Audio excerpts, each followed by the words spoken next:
Здравствуйте, смотрите в сегодняшнем выпуске.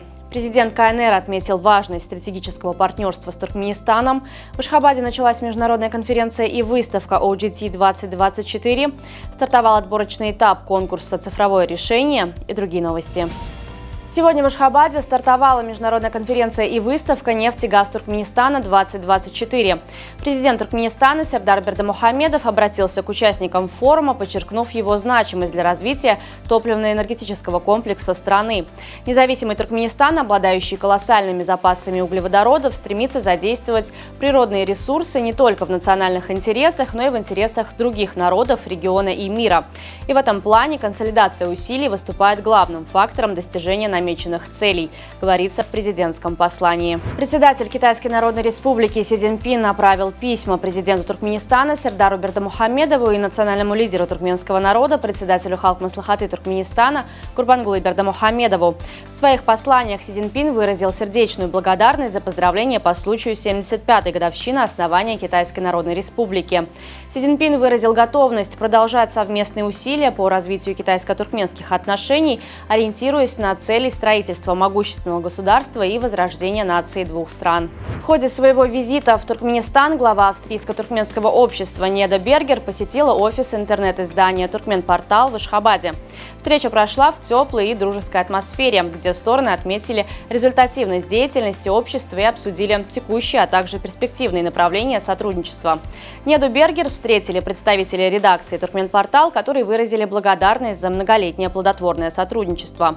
В ходе беседы обсуждались важные аспекты взаимодействия, такие как обмен информацией, совместные проекты и мероприятия, направленные на укрепление культурных и деловых связей между Туркменистаном и Австрией. Чрезвычайный и полномочный посол Республики Армения в Туркменистане Рубен Харазян завершает свою дипломатическую миссию в стране.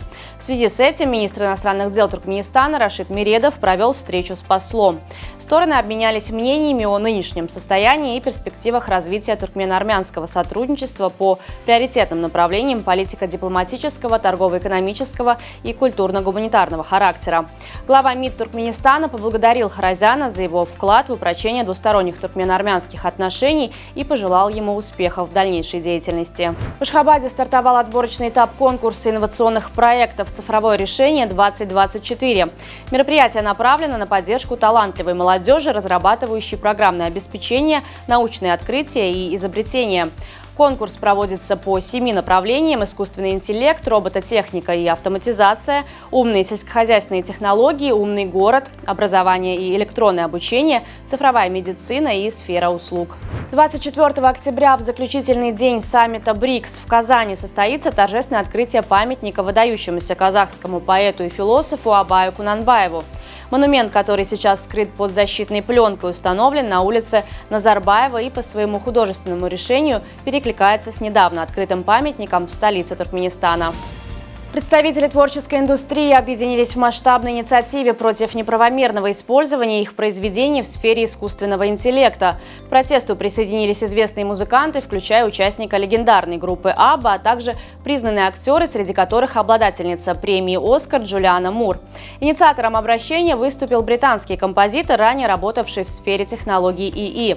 По его словам, технологические компании вкладывают значительные средства в разработку и специалистов, но стремятся избежать затрат на приобретение прав на контент для обучения своих систем. В Италии 68-летний мужчина в результате автомобильной аварии потерял память о значительной части своей жизни. Пострадавший, которого зовут Лучано, после пробуждения в больнице в 2019 году был уверен, что находится в 1980 году, а ему самому 24 года. Последствия травмы оказались поразительными. Мужчина не смог узнать свою супругу и взрослого 35-летнего сына.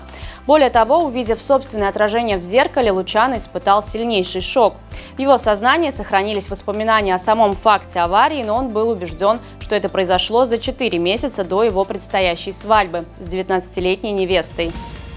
Сборная Туркменистана по традиционному карате принимает участие в чемпионате мира в испанском городе Камбрильс. Туркменские спортсмены будут бороться за медали и престиж своей страны на международной арене.